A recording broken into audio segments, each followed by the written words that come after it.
नमस्कार, स्वागत है आपका बिग फाइट लाइव में। आपके साथ मैं हूं श्वेता मिश्रा। कोरोना एक बार फिर नासूर बनता जा रहा है। आलम यह है कि आज भी प्रदेश में 3500 से ज्यादा नए कोरोना मरीज सामने आए हैं। 20 कोरोना मरीजों ने आज दम तोड़ दिया। ये आंकड़े बताने के लिए काफी है कि स्थिति बिगड़ती जा रही है, जिसे देखते हुए सरकार ने भी सख्त कदम उठाना शुरू कर दिया है। साथ ही स्वास्थ्य सेवाओं को दुरुस्त करने का काम भी युद्ध स्तर पर शुरू हो गया है। लेकिन जब बात पीएम केयर फंड से प्रदेश को मिले 1000 वेंटिलेटर्स पर आई तो सियासत गर्मा गई। राज्य सरकार ने कहा कि केंद्र से मदद के रूप में मिले वेंटिलेटर्स नाकारा साबित हुए और कुछ देर बाद ही कई वेंटिलेटर्स खराब हो गए। इसके बाद क्या होना था? बीजेपी की ओर से भी जुबानी जंग शुरू हो गई। बीजेपी प्रदेश अध्यक्ष सतीश पूनिया ने कहा कि महामारी के वक्त भी कांग्रेस सरकार चिकित्सा सेवाओं पर ध्यान नहीं दे रही है और इस बीच सूबे की सियासत में एक बार फिर महामारी पर भी राजनीति का आगाज हो गया है।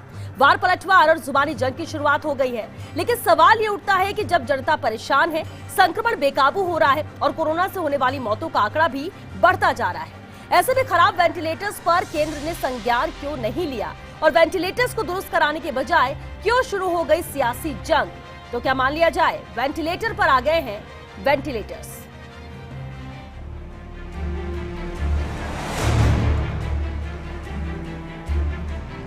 अगर वेंटिलेटर आपने भेजा है, हमने आपको धन्यवाद दिया है। इसमें कोई राजनीति नहीं है। हम लोगों की जिंदगी कैसे बचाएंगे भाई? पीएम केयर फंड के माध्यम से 60 वेंटिलेटर उपलब्ध करा दिए गए कि सरकार सिर्फ सियासी बयानबाजी करती है।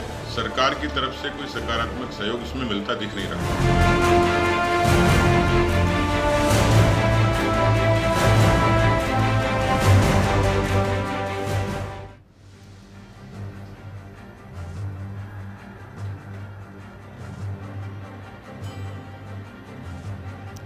जनता की सेहत पर भी सियासी वार। काम नहीं आया केंद्र सरकार का उपहार। इलाज करने से पहले ही हो गए बीमार। खराब वेंटिलेटर से कैसे होगा उपचार?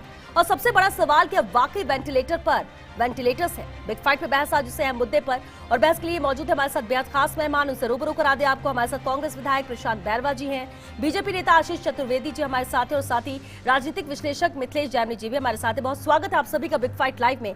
चर्चा की शुरुआत करें उससे पहले एक अहम खबर आ रही है, उससे भी रूबरू करा देते। राजस्थान में कोरोना की अब तक की सबसे भयावह तस्वीर सामने आई है। पिछले 24 घंटे में रिकॉर्ड 20 मौतें हुई हैं, 3526 पॉजिटिव केस आए हैं। राजस्थान में एक दिन में मौत और पॉजिटिव का यह सबसे बड़ा आंकड़ा है। अकेले जयपुर में 7 लोगों की मौत हुई है, तो वहीं 658 नए पॉजिटिव केस चिन्हित किए गए हैं।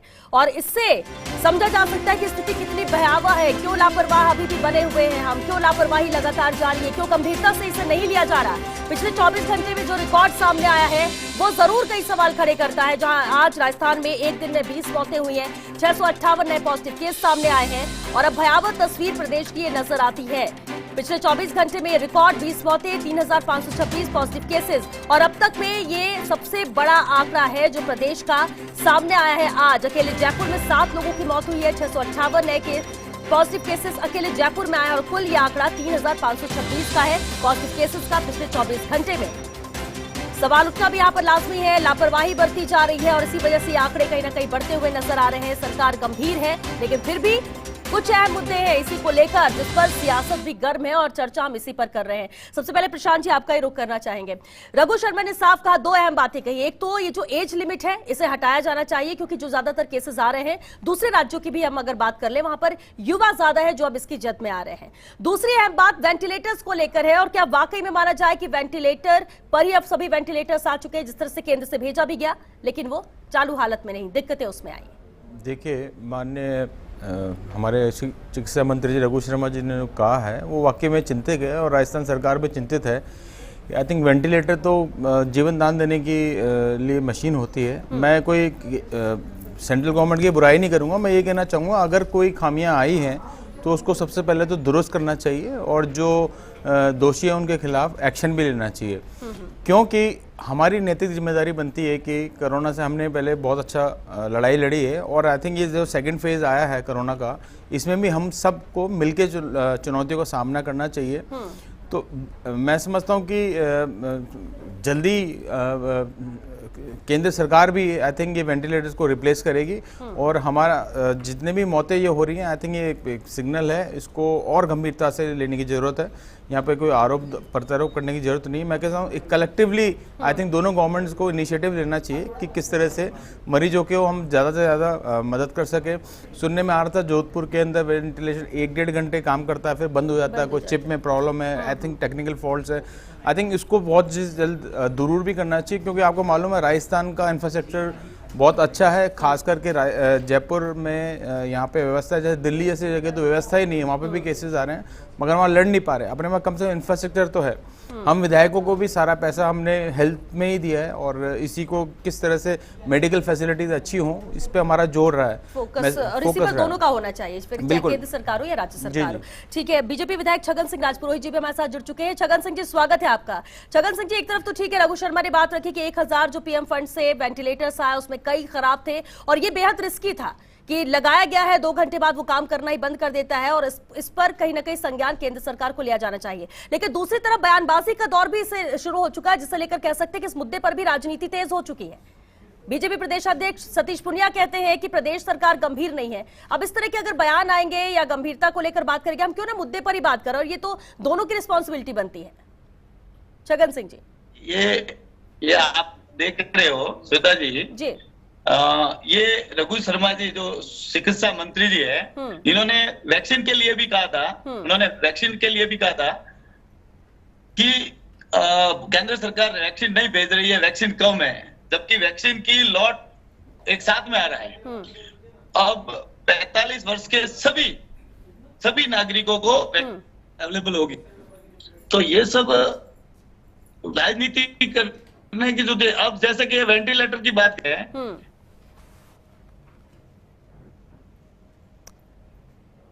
वेंटिलेटर की बात कर रहे हैं जी, आवाज आ रही है मेरी? बिल्कुल बिल्कुल आ रही है सर। वेंटिलेटर की बात करते हैं, वेंटिलेटर आने के बाद किसकी जिम्मेदारी बनती है कि वो ठीक है या नहीं है, किसकी जिम्मेदारी थी? और ये जोधपुर में ही है। बाकी जो 1000 वेंटिलेटर एक साथ में आए हैं उनकी जांच लास्ट टाइम में आप करते हो, और एक वेंटिलेटर टेक्निकली प्रॉब्लम आ सकती है और उसके लिए भी केंद्र सरकार दोषी, इसके लिए भी केंद्र सरकार दोषी होगी क्या? आपने वैक्सीन के लिए एक बार भी केंद्र सरकार को धन्यवाद नहीं दिया। इनको जब भिलवाड़ा मॉडल पर मोदी जी ने कहा कि अच्छा काम कर रहे हैं, और उस बात को लेकर पूरे साल भर तक एक ही बात कही, हमने भिलवाड़ा मॉडल की मोदी जी ने प्रशंसा की। अब जब इनके छोटी सी बात कोई अब मशीनरी है, मशीनरी तो खराब एक आधी निकल जाती है, 1000 पीस आते हैं। आपने पीपी किट के लिए, ठीक है, आपने मास्क के लिए कभी धन्यवाद दिया? ठीक है छगन सिंह जी, आपने कहा कि 1000 में एक आध खराब हो सकते हैं। अब क्योंकि एसएल मेडिकल कॉलेज के प्राचार्य डॉक्टर जीएल मीणा जी भी हमारे साथ जुड़ चुके हैं। जीएल मीणा जी, आपका स्वागत है सर। अब जरा सर आप ये बताइए कि 1000 वेंटिलेटर आते हैं और जिस तरह से छगन जी का भी सवाल है कि वो 1-2 खराब हो सकते हैं, क्या आपको आइडिया है कितने वेंटिलेटर यहाँ पर खराब हुए हैं जिसे रिप्लेस करने के लिए केंद्र सरकार को बोला गया है और वहां से कोई क्या रिस्पॉन्स आया?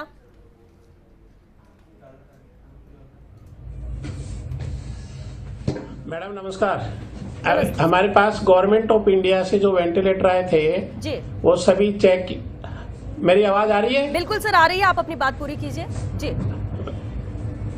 मैडम वो सभी चेक किए गए थे और उसमें मैडम सभी वेंटिलेटर्स को हमने काम में लिया। जो प्रॉब्लम आई तो उसके बाद संबंधित कंपनी को हमने हाथों हाथ लेटर लिखा गया। ये जोधपुर का मैटर नहीं है, सभी राजस्थान के मेडिकल कॉलेजों में जो प्रिंसिपल्स है उनसे भी डिस्कशन हुआ, उन्होंने भी यही कंप्लेंट आई थी और कंपनी के इंजीनियर आए, उनका सॉफ्टवेयर अपडेट किया। लेकिन ये वेंटिलेटर इस तरह के जिस तरीके जैसे मोड पे बनाए जाते हैं, ऑटोमेटिक सिस्टम होता है, वो सारा आधे घंटे बाद में या विद इन आवर के अंदर अपने आप ऑटोमेटिक बंद हो जाता है। प्रेशर को मेंटेन नहीं रख पा रहा है, जो पेशेंट को उसी मशीनरी के भरोसे छोड़ा जाता है। फॉर एग्जाम्पल, जिस पेशेंट के वेंटिलेटर को यूज किया, आधे घंटे बाद में पेशेंट की कंडीशन मतलब डिटोरिएट होने लगी। उसी कंडीशन में हमने इस वेंटिलेटर को हटाकर दूसरा वेंटिलेटर उसी सपोर्ट पे, उसी डाटा पे यूज किया, तो पेशेंट वापस नॉर्मल कंडीशन में आ गया। इस संबंध में फिर हमने कंपनी को वापस लेटर लिखा, रिपीटेडली कंपनी आई है, सॉफ्टवेयर अपडेट किया, बट वेंटिलेटर की प्रॉपर स्थिति नहीं आ पाई है जिससे कि वेंटिलेटर के भरोसे पेशेंट को छोड़ा जाए। ठीक है जीएल मीणा जी, यानी ये जो 1000 नए वेंटिलेटर आए, सभी के साथ ये दिक्कत है क्योंकि सॉफ्टवेयर का इश्यू है, या फिर कुछ वेंटिलेटर के साथ है बाकी सब सही काम कर रहे हैं?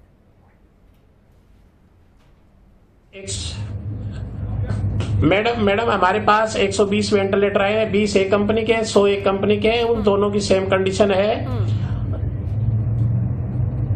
ठीक है, यहाँ आपके पास 120 पहुंचे हैं, आप ये कह रहे हैं, ठीक है। इसलिए हमने पूरी की पूरी update report time to time कम। ठीक है आशीष जी देखिए, जब कोरोना की बात आती है, इस महामारी के दौर की बात आती है, पूरा एक साल है जिसमें सरकार ने भी काम किया, विपक्ष ने भी अपनी भूमिका निभाई, लेकिन अब अगर इस तरह का इश्यू आता है तो आपको लगता है कि इसे गंभीरता से लेकर इस पर काम करना चाहिए, ना कि एक दूसरे पर सवाल जवाब या एक दूसरे के कामों पर क्वेश्चन मार्क लगाया जाए?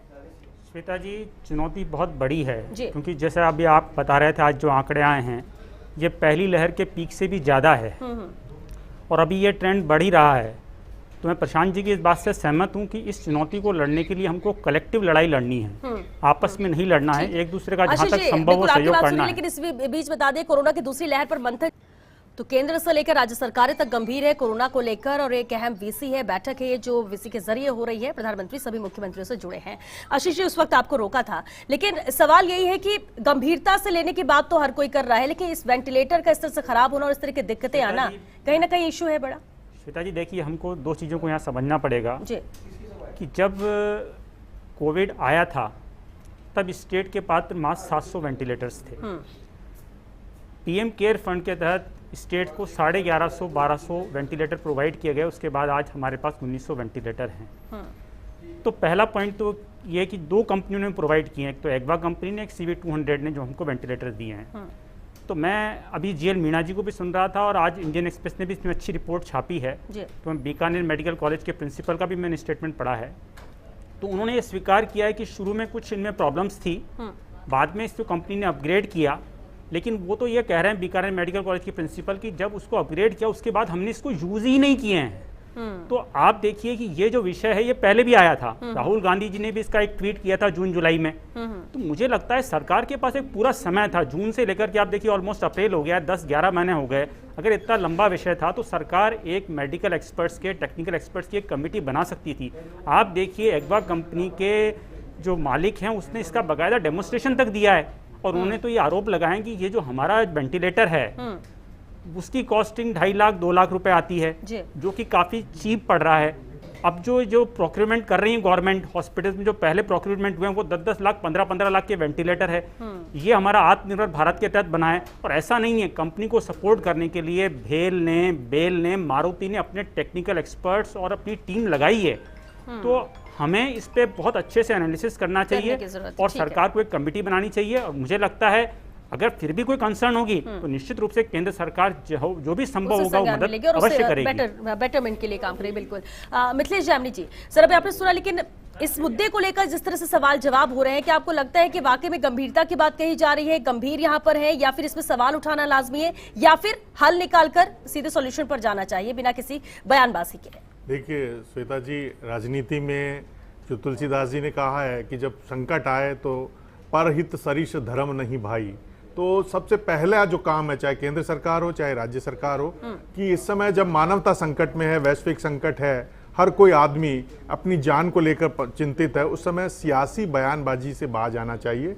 लेकिन ईमानदारी से अगर कोई कमी है तो उसको दूर करने के लिए, उस दोष को दूर करने के लिए, तकनीकी क्षमता को बढ़ाने के लिए, और अगर वाकई कोई चूक है तो केंद्र सरकार को इमीडिएट प्रभाव से वेंटिलेटर चेंज करने चाहिए। क्योंकि खुद अभी नरेंद्र मोदी जी जो बोल रहे थे, उन्होंने कहा ट्रैक के मामले में राजस्थान भी पिछड़ा हुआ है, ये सच्चाई आपको स्वीकार करनी पड़ेगी।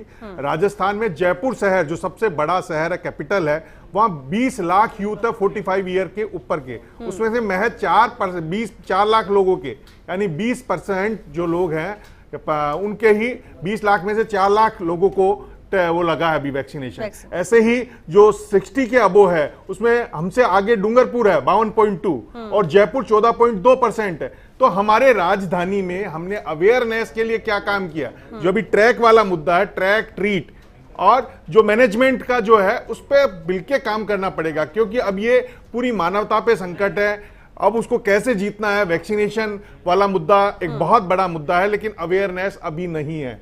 जयपुर जैसा शहर जहां सबसे ज्यादा तामझाम है, जहां सारी सरकार बैठी है, वहां 45 साल से ऊपर के 20 लाख नौजवान हैं और उनमें से केवल 4 लाख लोगों ने वैक्सीनेशन कराया, तो कहीं ना कहीं हमसे चूक हो रही है ना, उस पर हमको विचार करना पड़ेगा। दूसरा, हमारे पास आज तक ये ट्रैक नहीं है कि सेकंड वैक्सीनेशन किसका हो गया किसका नहीं है। गवर्नमेंट के पास रिकॉर्ड्स की बहुत कमी है। जो स्ट्रेटेजी बना रहे हैं उसमें अब कहीं ना कहीं डाटा अपडेशन बहुत इंपॉर्टेंट हो गया है कोरोना की स्टडी करने के लिए। इन फ्यूचर साइंस में क्या, कोई भी जो हाइपोथेसिस होती है उसकी स्टडी डाटा बेस पे होती है। अब ये एक वैश्विक महामारी है, दूसरी डिजीज कब आए ये भी कुछ नहीं कहा जा सकता।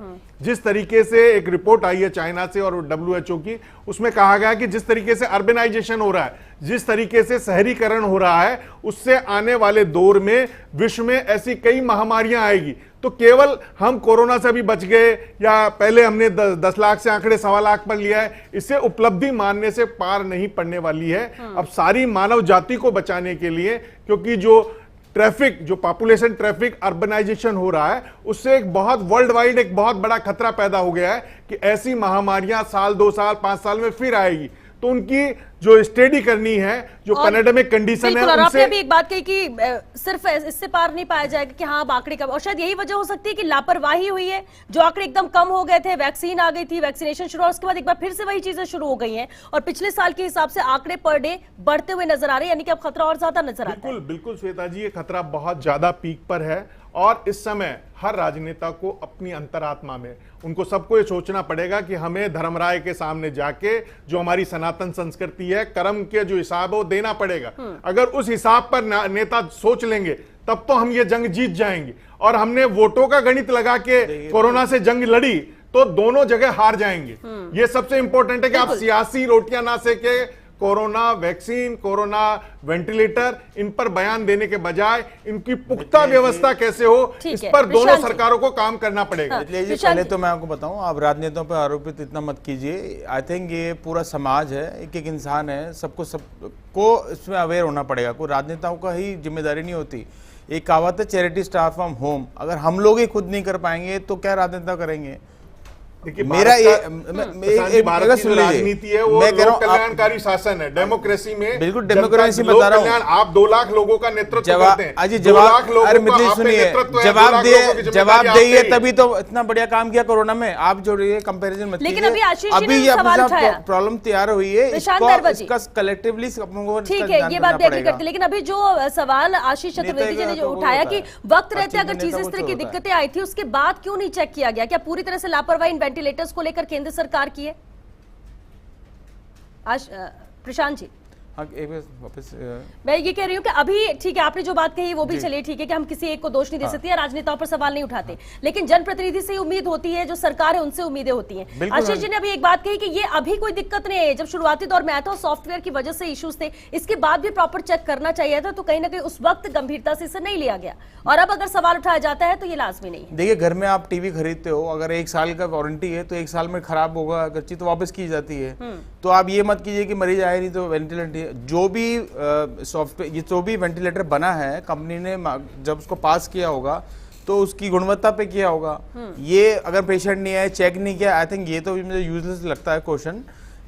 जो चीज बनी है वो लंबे टाइम के लिए बनी है, अगर 3 महीने में काम मरीज आता है नहीं आता, वो क्या बात हुई? लेकिन पहले भी इश्यूज आए थे, पहले भी इश्यूज आए थे। मैं तो ये ऐसा होता कि पैक रखा हुआ है और हमारे मंत्री जी बहुत सजग हैं। अगर हम केंद्र सरकार को बताएंगे कि ये प्रॉब्लम आ रही है तो हम कैसे, आप बताइए इसका निवारण होगा? अगर इश्यूज आए, इश्यूज है उसको सॉल्व कीजिए। मैं खुद ही इस आदमी को पॉलिटिक्स करने की जरूरत नहीं है, इश्यूज है उसको रिजॉल्व करना चाहिए। आई थिंक जो दोषी है उनके खिलाफ कुछ करना चाहिए, कार्रवाई करनी चाहिए।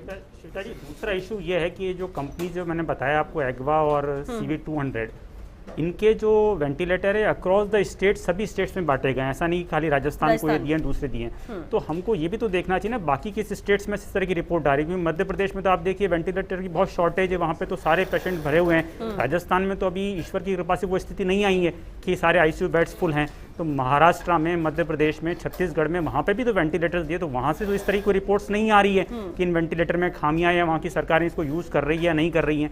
तो मुझे लगता है राजनीति से परे जाकर के इसको टेक्निकल और मेडिकल एक्सपर्ट्स पे ही छोड़ देना चाहिए हमें। ठीक है, एक दूसरे पर सवाल जवाब करने से बेहतर है कि अगर सामने तस्वीर आ गई कि इनमें दिक्कतें हैं, सॉफ्टवेयर में दिक्कत है, जो भी है उसे चेक कराया जाए, और केंद्र को तो लिखा भी गया है इसे लेकर लेटर। प्रधानमंत्री जी ने खुद ही अभी, जैसे हर मुख्यमंत्री जी के लिए बहुत अच्छा इनिशिएटिव है, आई थिंक फीडबैक तो उन्हीं से मिलेगा ना, उन्हीं से मिलेगा, तो ये मैं समझता हूँ कि जब ये सजग होंगे, अगर कोई ना कोई प्रॉब्लम बताएगा तो और स्टेट्स भी आई थिंक जल्दी इसमें इसको लेकर एक्टिव। बिल्कुल ठीक है। डॉक्टर जीएल मीणा सर, आपने बोला कि 120 यहाँ पर आए थे और ठीक है दिक्कतें होती है, लेकिन क्या ये बहुत बड़ा इशू था और क्या वक्त रहते नजर आ गया था और इसलिए केंद्र को भी इससे अवगत करा दिया गया है? किसी पेशेंट को बहुत ज्यादा दिक्कत तो नहीं है कि ऐसा कुछ हुआ हो?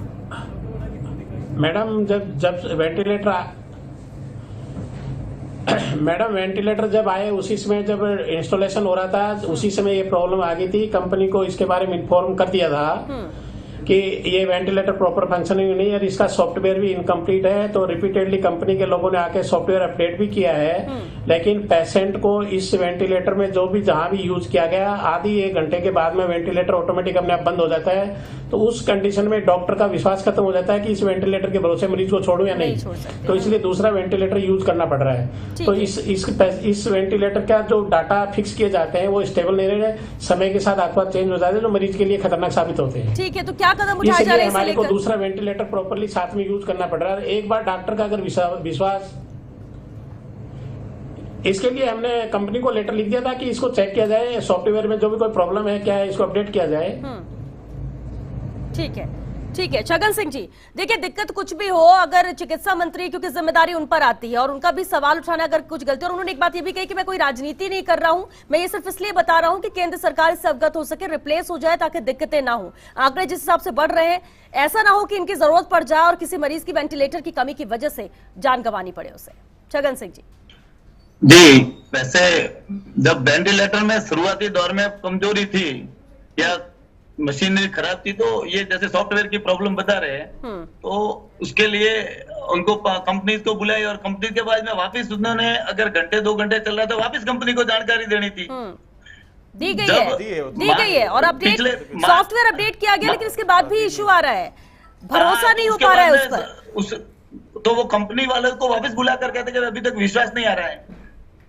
लेकिन बताना तो पड़ेगा ना, ये बताना केंद्र सरकार को इससे अवगत तो कराना पड़ेगा। और अगर राज्य केंद्र को बोलता है, क्योंकि दोनों जगह सरकारें अलग अलग है, और आप इसे ये कहो कि राजनीति हो रही है, सवाल उठाया जा रहा है, तो ये तो गलत है। छगन सिंह नहीं, अगर राजनीति करनी होती तो मार्च महीने में, जब पिछले मार्च में जब विधानसभा चल रही थी, तो हमारे प्रतिपक्ष के नेता और उपनेता ने कहा था कि इस महामारी में लड़ने के लिए हम पूरा विपक्ष आपके साथ है, जो भी निर्णय लेंगे जनता के हित में, हम जो भी निर्णय लेंगे। चलिए, और अभी भी जरूरत है, देखिए पिछले मार्च की बात हुई, लेकिन अब अगर अप्रैल 2021 की बात की जाए तो जरूरत यही है कि केंद्र सरकार को सवाल उठाया जाए या राज्य सरकार पर यह कहा जाए कि आपने कुछ नहीं किया या गंभीरता से लिया। गलत है, पूरे साल में केंद्र राज्य सरकार ने क्या काम किया है राजस्थान के लिए वो सबने देखा, और अभी भी जरूरत इसी की है, ज्यादा जरूरत है, क्योंकि आंकड़े बहुत ज्यादा बढ़ रहे हैं, वक्त क्योंकि खत्म हो रहा है। लेकिन एक अहम सवाल मिथिलेश जामनी जी, एक और बात है, क्या आपको भी लगता है कि अब ये जो डेडलाइन बना दी गई है या एज फैक्टर जिसे लगाया गया, उसे उस बैरियर को हटाने की जरूरत है वैक्सीन को लेकर? आज जो चिकित्सा मंत्री रघु शर्मा जी ने जो बयान दिया कि इस बैरियर को हटाना चाहिए, सच में, क्योंकि हिंदुस्तान दुनिया के सबसे ज्यादा यंग एज वाली फेज में है, तो उस फेज को ध्यान में रखते हुए आज रघु शर्मा का बयान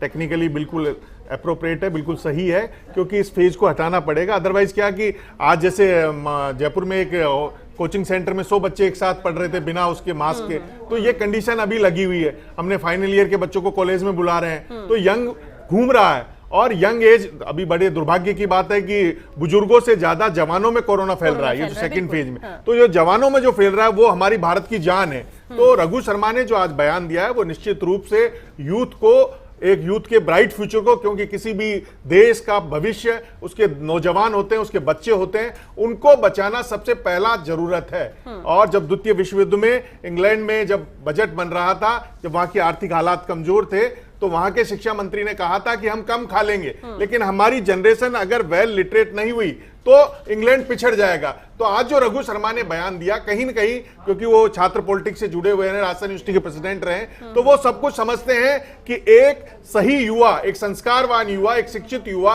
अगर हम समाज को देते हैं तो समाज को बहुत आगे तक ले जा सकता है। और इस महामारी में ऐसे नौजवान और ऐसे बच्चों को प्रोटेक्शन देने के लिए वैक्सीन का जो बैरियर है वो हटाया जाना चाहिए। ये बहुत वैलिड, ये उम्मीद भी लग रही है कि बहुत जल्दी वैलिड क्वेश्चन है। 11 अप्रैल से माना भी हाँ। श्वेता जी, देखिए मैं कुछ आंकड़े रखना चाहता हूँ जी। कि देश में अभी तक 1,65,000 कैजुअलिटीज हो चुकी हैं इस कोरोना बीमारी से। 90% कैजुअलिटी वो हैं जो कि 45 प्लस एज एंड अबव है। मैं इसका विरोध नहीं कर रहा हूं कि ओपन नहीं करना चाहिए, लेकिन हमारी प्रायोरिटी तय होनी चाहिए ना कि वल्नरेबल ग्रुप कौन सा है। आप देखिए 45+ और 60+ वो ग्रुप है जिसपे ये बीमारी ज्यादा घातक सिद्ध हो रही है। तो सरकार ऐसा नहीं, सरकार फेज वाइज खोल रही है। सरकार ने पहले हेल्थ वर्कर, फ्रंटलाइन वर्कर्स के लिए खोला, फिर 60+ के लिए खोला, फिर 45 के लिए। अभी देखिए मात्र 7 दिन हुए हैं, मुझे लगता है वेट करना चाहिए। सरकार निश्चित रूप से बहुत जल्दी सबके लिए इसको ओपन कर देगी। लेकिन श्वेता जी, मेरा एक छोटा सा सवाल है कि जब हम सारी दुनिया को वैक्सीन बांट रहे हैं तो सबसे पहले हमारे खुद के घर में तो आग लगी, वहां तो पानी डाल लें अपन। दूसरी जगह पानी पहुंचाने से पहले अपने खुद के घर में जो आग लगी हुई है, उनके पास वैक्सीन की कमी हो गई है, वैक्सीनेशन लग रही है। ये वर्ल्ड हम पाकिस्तान को वैक्सीन देने की तैयारी कर रहे हैं, लेकिन हमारे नौजवान जो हमारे बच्चे हैं, जो भविष्य हैं, उनके वैक्सीनेशन होना बहुत जरूरी है। सीबीएसई का एग्जाम हो चुका है। बहुत शुक्रिया आप सभी का इस चर्चा में शामिल होने के लिए। तो देखिए अब ये मायने नहीं रखता है कि वेंटिलेटर्स किसने भेजे, कितने इस्तेमाल हुए, क्या खराब हुए। सबसे अहमियत ये रखता है कि वेंटिलेटर जीवनदायक है और लोगों की जान इसी से बच सकती है, इसकी अहमियत है। अगर कोई खराबी है तो इस पर हम सवाल उठाने के बजाय बेहतर है कि हमने उसको अवगत कराया है, उसे जल्द से जल्द ठीक किया जाए, रिप्लेस किया जाए, ताकि वेंटिलेटर की वजह से किसी भी व्यक्ति की जान न जाए और ये लापरवाही पूरे एक परिवार पर भारी पड़ जाएगी, हर किसी पर भारी पड़ेगी। तो इससे बचने की जरूरत है और गंभीरता जरूर बरते। कोरोना को लेकर गया नहीं है, वापस आया है, दुगने पावर के साथ वापस आया और यही वजह है कि आंकड़े लगातार बढ़ते हुए नजर आ रहे हैं। चलिए इसके साथ दीजिए इजाजत, नमस्कार।